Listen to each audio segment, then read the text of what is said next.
using social selling, LinkedIn, other factors of social selling, and making sure you can find trust and referrals. And to me, let your clients do the selling for you. That's what it means to me. You can do so much research and you can find information about your current clients, about your competitors. Welcome to the Making Sales Social podcast, featuring the top voices in sales, marketing, and business. Join Bryn Tillman and me, Bob Woods, as we each bring you the best tips and strategies our guests are teaching their clients, so you can leverage them for your own virtual and social selling. Enjoy the show.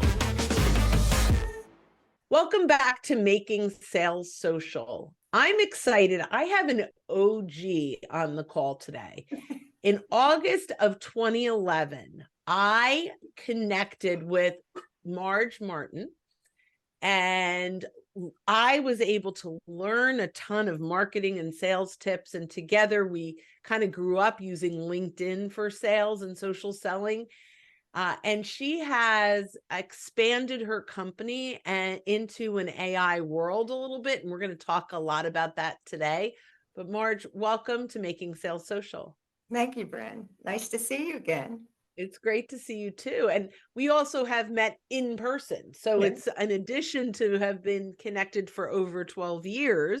Right. We've actually been able to hug in person. So that's always fun. That's always fun. It's been a while. It has been a while. I think last time we didn't have grandbabies, and now we each have grandbabies. So much fun. Yeah.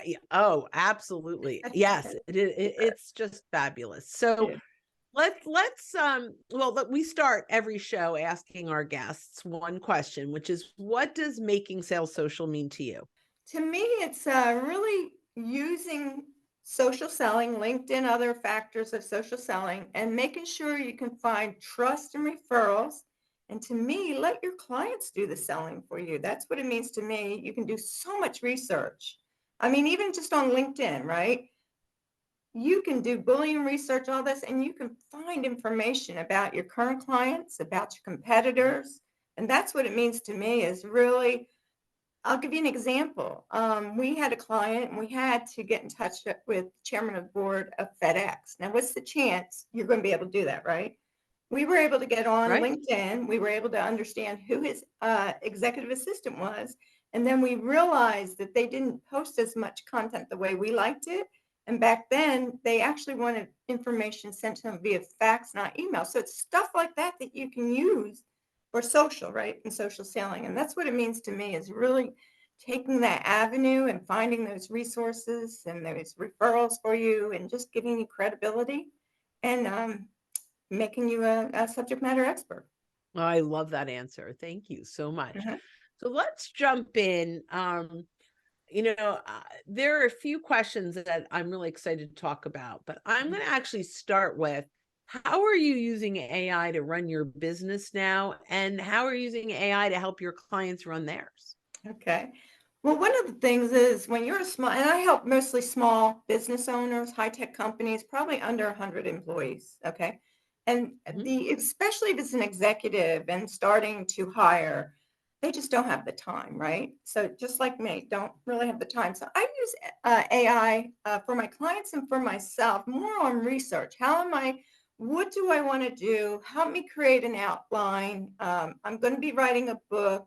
I've used Midjourney and I'm creating some avatars. And with AI, you can make them speak and you can do 30-second videos. So that's how I'm using AI and how my clients are using AI. You know, a lot of times they've got the wrong personas and they don't even know. So if you tell AI, act like and look at these three competitors and tell me what is the number one persona for the buying cycle, it's amazing what AI will come back and tell you.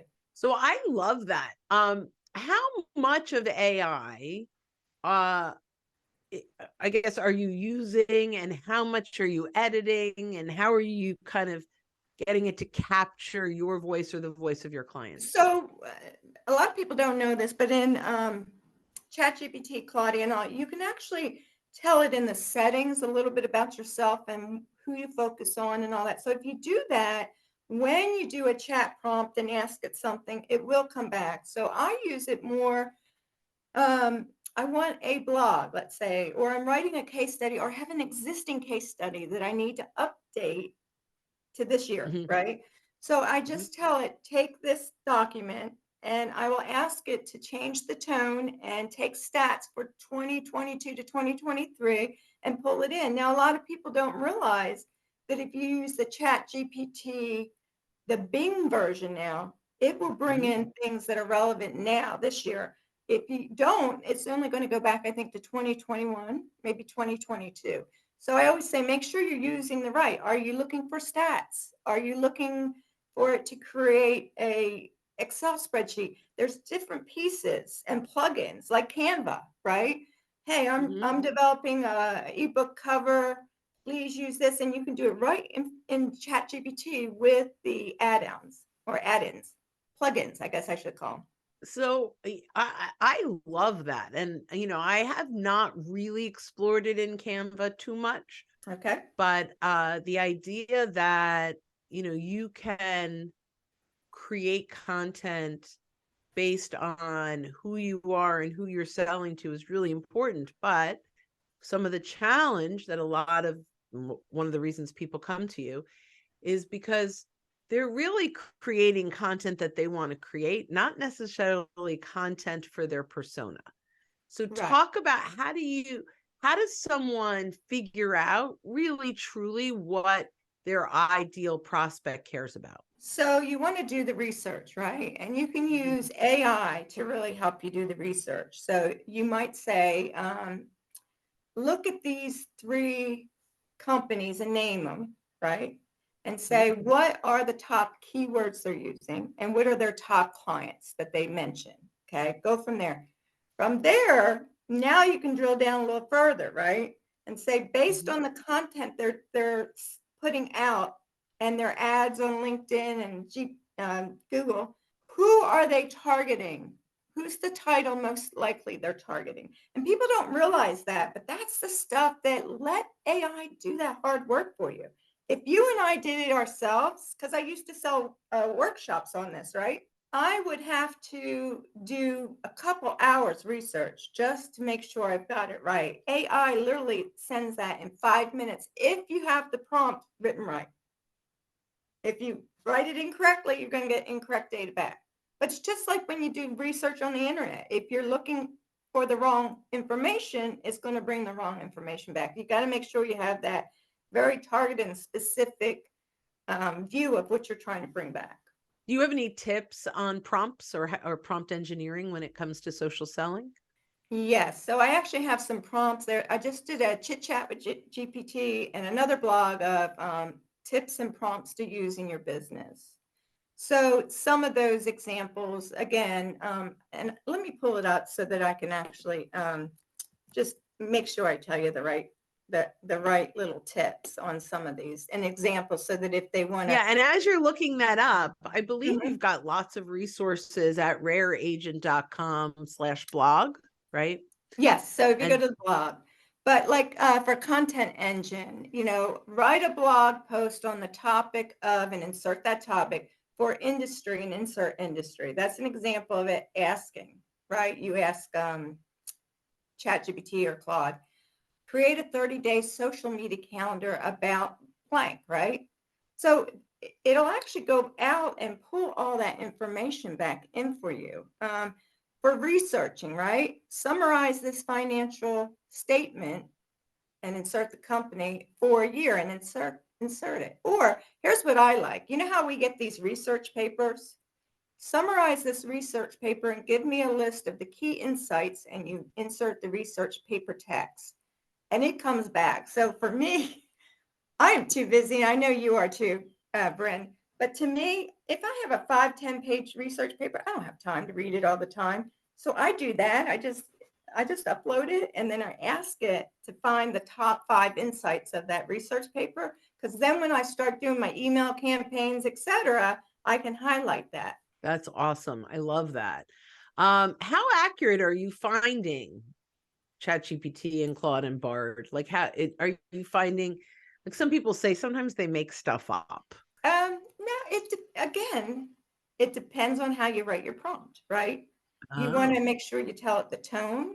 You want to make sure if it's the industry, what title. If you want to know the year, bring back. So again, you're going to have to use the Bing and some of those when you go into Chat GPT, and it has to be Chat GPT 4 to be able to get some of the advanced. which is the premium. You have to pay for that. Right, the premium. Yeah. But you know what? It's $20, right? I tell people, if you drink and you have a glass of wine, how many glasses of wine do you eat, go out and eat? And they'll say two. I said, then you can afford it. So don't give me a thing that your business isn't building big enough that you can't afford it. You can. Yeah. You just have to get the ROI from anything that Right. you, right. That's Right. great.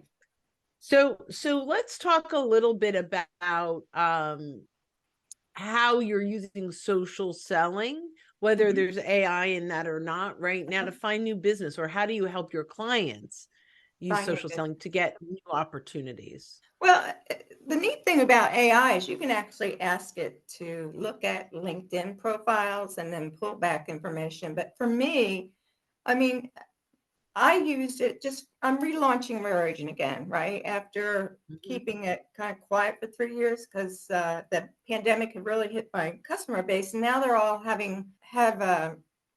been able to turn it around and they're having positive cash flow again, right?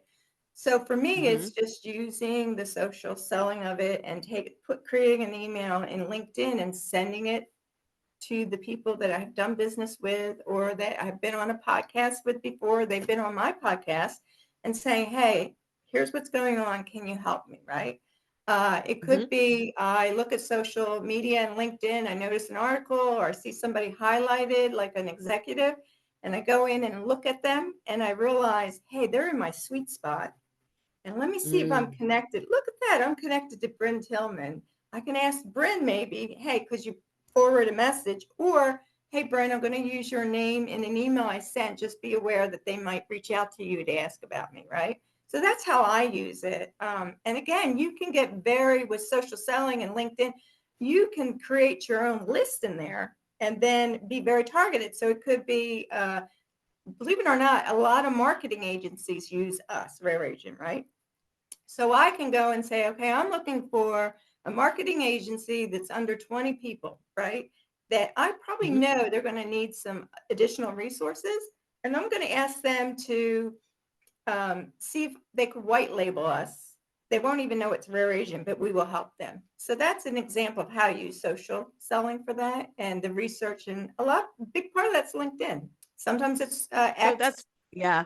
Yeah. I mean, I have kind of slowed down my use since it's kind of since Twitter has become X. Yeah. It just isn't doing the same thing for me, but that might Yeah. just be my mindset. I'm not sure. I'm not really finding much from that. I'm finding more from LinkedIn, and then a lot of these groups we go out and we meet. Networking events are always good, and networking events aren't just in person anymore. A lot of them are just like Zoom, so it makes it so much easier because you can find the time if you're busy to jump from your house on a 30-minute call versus driving somewhere that's 45 minutes, half an hour, and then 45 minutes. That's awesome. Um, yeah, I'm loving back in person Yeah, networking. It's just yeah. I really do love that. Mhm. Talk a little bit about how important analytics are when you're driving sales and marketing initiatives. I think it's very key, and it depends on what you're using. We use a lot of UTMs so that when we create something on our WordPress site, or if we're using HubSpot and all, it has the analytics. And one of the things you have to understand is your messaging really creating the ROI you want? And if not, what do you need to change? So, for example, you might be writing blogs, but find that one blog or a couple blogs on a certain topic really isn't moving the needle. Well, Mhm. either it's not the right messaging or people don't care about that topic right now, right? Same with your web page. Where on your website is getting the most traffic? And then for the ads, which ads are working and which ones are not? How should you change them? Because you want that ad spend to return, right? I've seen so many clients in the past that put all this money into ad spend, and then I'd say, let's audit that and let's understand your topic and your call to action, because maybe it's not aligning with your personas and what's important in that industry right now. Yeah, I love that. And just for the audience, if you're listening, UTM code is basically a little snippet of code that gets added to the end of your URL of your link. So it will track who's clicking on it. And even if someone downloads, you can track where that link came from. So if you have that URL in an email, it has different code than if you had that URL in on your website, so you can track that. I just wanted to throw that out. Thank you. And a good example of that is you might do an event, and if you don't have that UTM, you're not going to really know. For example, you do a webinar, right? Mm-hmm. And then 3 months later, an opportunity closes from that, but you really didn't know where that opportunity came from because you didn't track it correctly. If you track it correctly and you're in marketing or sales and you want to go back to your executive team and say, I need more budget, you can say, look, we did this webinar. Immediately, it shows it within the 24 hours. We had 3 people call us.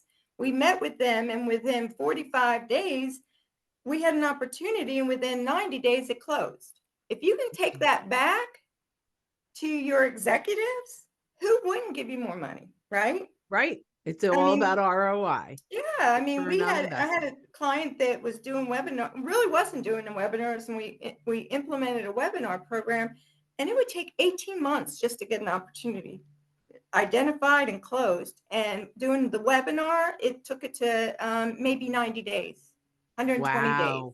Huge difference. But again, it's the right topic and the right people. And the right tracking and follow-up. Right. Absolutely. I love that. So as we come to a close here, Marge, is there what is the number one question I should have asked you that I didn't? Well, you asked me almost everything. How can you create cash conversations? Oh, what is that? I mean, I could guess what that means, but talk about that a little bit.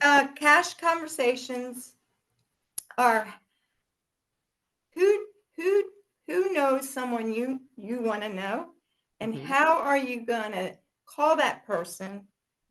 Because eventually you have to talk to someone for the most part to sell. Of course. If you're in the B2B world, maybe not in the B2B.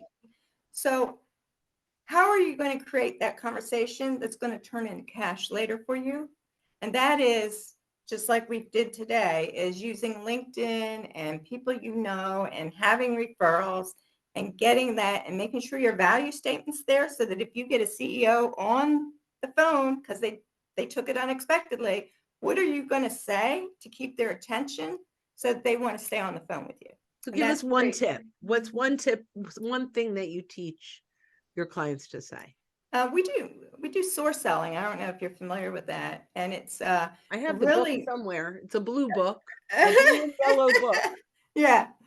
But it's really understanding whose name can you drop, and what stat or value prompt can you drop in 15 seconds, not 20, 30 seconds, 15 seconds to get them to talk. And if you don't have the right person, you can always say, well, is there anyone that sits around you or sits around that person that you would recommend that I try to maybe go and talk to? Could you transfer me to them now? You'd be amazed at how many people will do that. A lot of people are told nobody will do that on a cold call. Yes, they will if you present it in the right wording. Very interesting. So thank you so much. As we wrap this up, if someone is interested in exploring working with you, what would the next step be? Go to rareagent.com. On the slider, there are consultation or just contact information.